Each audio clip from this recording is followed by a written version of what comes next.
Hello, this is Prokovic from EffectiveMusicPractice.com, and I want to welcome you to part 3 of the SFS Pentatonics Crash Course. Before we get into today's lesson, I want to make sure that you've gone through all the videos in lessons 1 and 2, because if you haven't, then today's lesson won't make as much sense. If you did watch them, but you didn't have time to practice the assignments, that's okay, you can practice later. But at least make sure that you've watched the videos so that you can gain the most out of this lesson. If you haven't done that, you can find links to them on this page. Go back, watch the videos, and I'll be here when you come back. Again, I want to thank everyone who made comments or sent me emails. It's really nice to hear from you. We can really improve faster and build more effective learning tools if we interact as a guitar community. It's amazing how many great comments, questions, and ideas I've received since starting the EMP member list. I end up learning with you and from you instead of this being a monologue. Thanks also to everyone who shared the course on Facebook. So in the first lesson, we introduced SFS and saw how it can help us construct scales on the fly instead of memorizing. And we applied that to the minor pentatonic scale. Then in lesson 2, we saw how this approach builds up our ability to sing our melodies and how we can use root notes to help us jump around the fretboard freely. And then we talked about the shortcut to fast navigation. Now, I hope you understand that this shortcut doesn't cover all possibilities in every position. That will happen as you practice the complete system.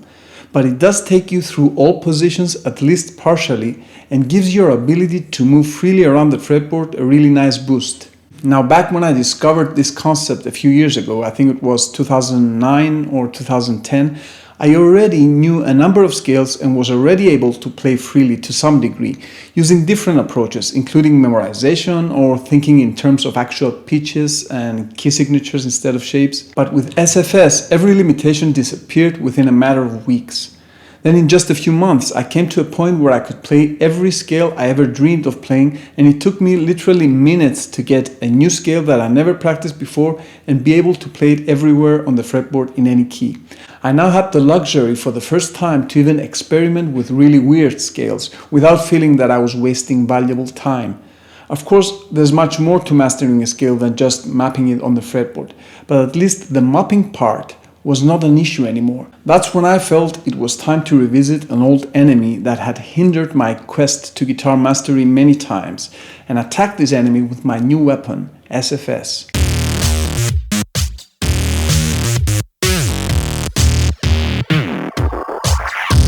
It all started in September 1997. I had the good fortune to get a scholarship and fulfill my dream of going to Berklee College of Music. So here I was, a freshman in Boston. I thought that this was it. Just by going there, I would automatically come out an amazing rock star guitar player. So I go to my first private lesson and the teacher has me play a few things, and in a few minutes he realized I knew nothing. I was fairly good at classical guitar for my age, but on electric I really didn't have a clue. So he gave me a photocopied sheet of some hand-drawn shapes and said, "You first need to learn this." And what do you know? It was the same 5 pentatonic shapes I had seen in guitar magazines so many times. I had learned the first one already, but I was kind of hoping that he would have some kind of secret Berklee sauce to save me from having to learn the rest. So that was my first shock, but the second one was much worse. You see, I had chosen an ensemble to play in, a band. And because I played some difficult classical stuff in my audition, I kind of fooled them into giving me a higher rating. So the ensemble I got in was not for beginners. It was an intermediate jazz blues band. Now, in my head, blues meant B.B. King, Eric Clapton, Stevie Ray Vaughan. So I thought that my single memorized box shape would probably at least get me through safely. But then I go to the first rehearsal and the teacher gives me a lead sheet with what seemed like a trillion chords, 2 in every bar, and some of them really weird, like major 7 or minor 7 flat 5. And most of them had those nasty sharps and flats attached to them. And if that wasn't enough, after 3 seconds he started counting 1, 2, 1, 2, 3, 4. And everyone started playing. Man, it was one of the worst experiences of my life. I won't go into details other than I went home and cried like a little baby. As I found out later, most guitar players had trouble handling jazz tunes with chord changes, or actually any kind of tune that required switching keys quickly. So that was a little comforting, but I knew I needed to solve this problem. Well, it took me a few years until I learned some tricks and techniques to handle such tunes, but I never felt the same creative freedom I felt when using just a single scale. But fast forward a few years and now I had SFS. And indeed, with the SFS, navigating chord changes became a different, much more feasible proposition.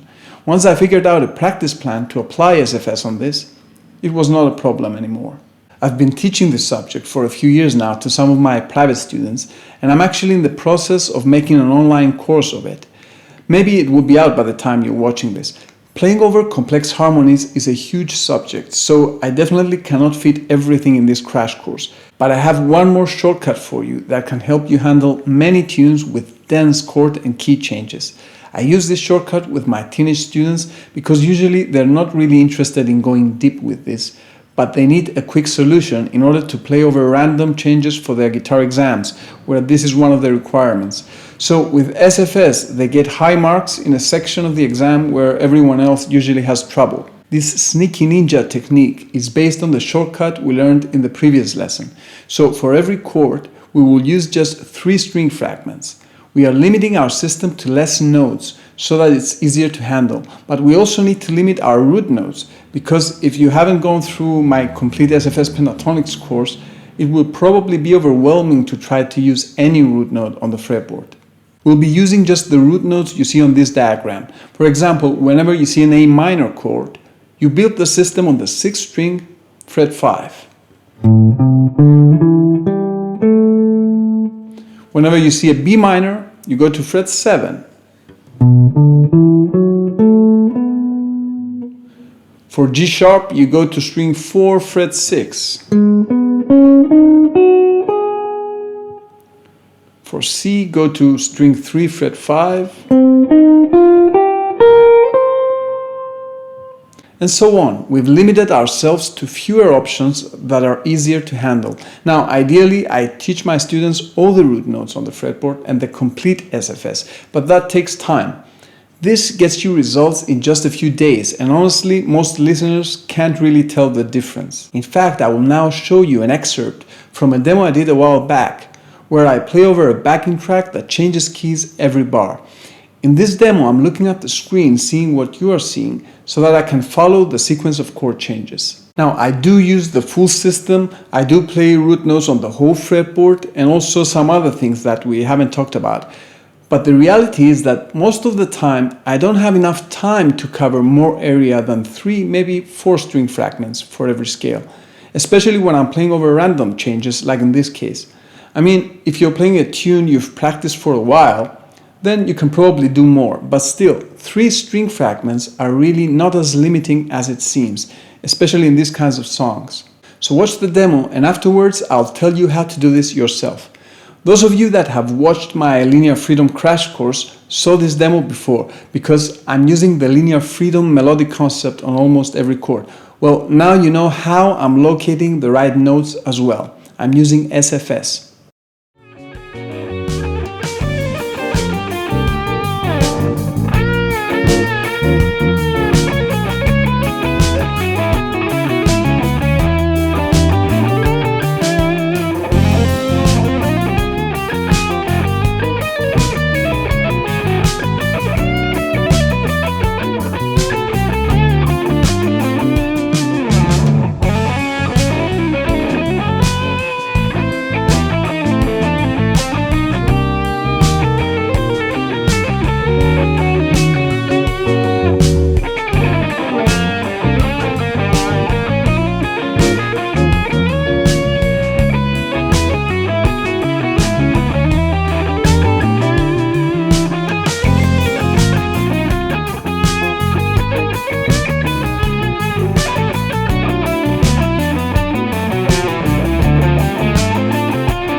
So what you just watched is the application of a combination of many skills. The main ones are: number 1, constructing any pentatonic scale in any key on the fly, which is of course the main subject of SFS Pentatonics.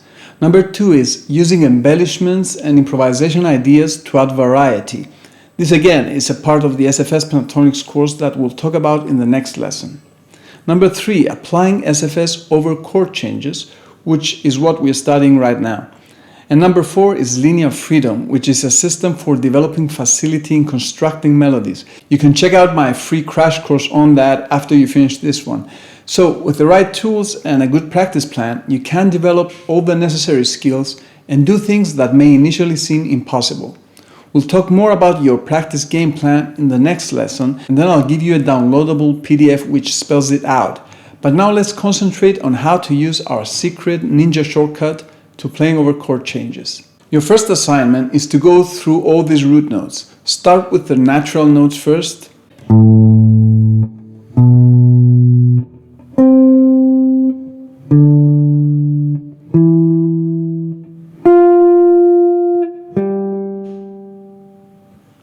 Then go through all the possible sharps and flats. The reason I'm having you spell notes both as flats and sharps is because in real music both spellings can appear depending on the harmony and whether it's a minor or a major pentatonic. Of course, in this crash course we're only doing minor, but still sometimes both spellings can appear.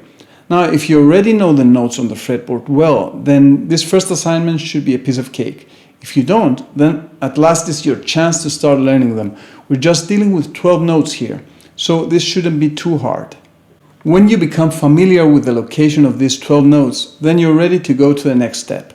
Use the first backing track in the included playlist and just play our 3-string fragments for every chord change.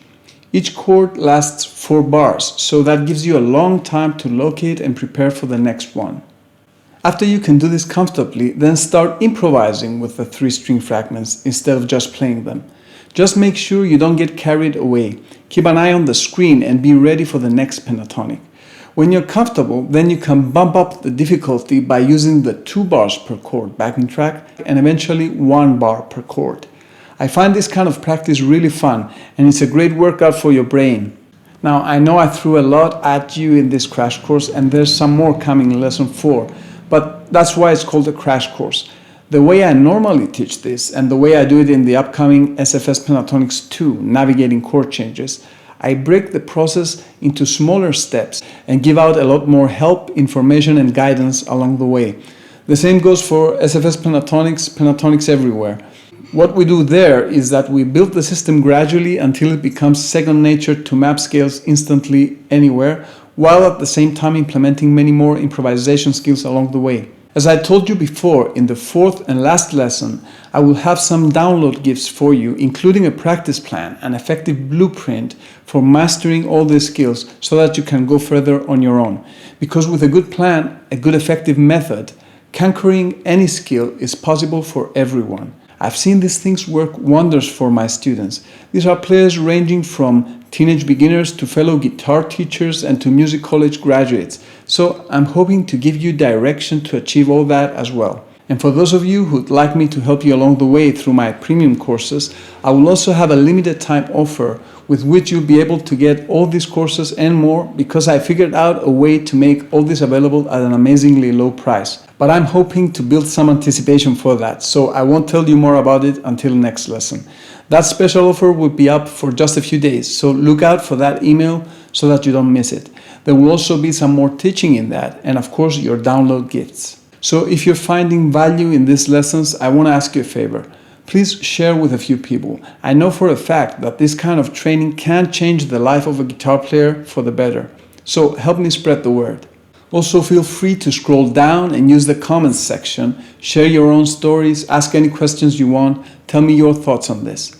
I know that what we did today requires some more practice than the previous lessons. So if you don't have time to do it by next lesson, don't worry about it. Just come and watch the next one, and then you can use the material I will give you to master this after the end of the crash course. This is Prokopis Kodis. Thank you for watching, and I'll see you in a few days.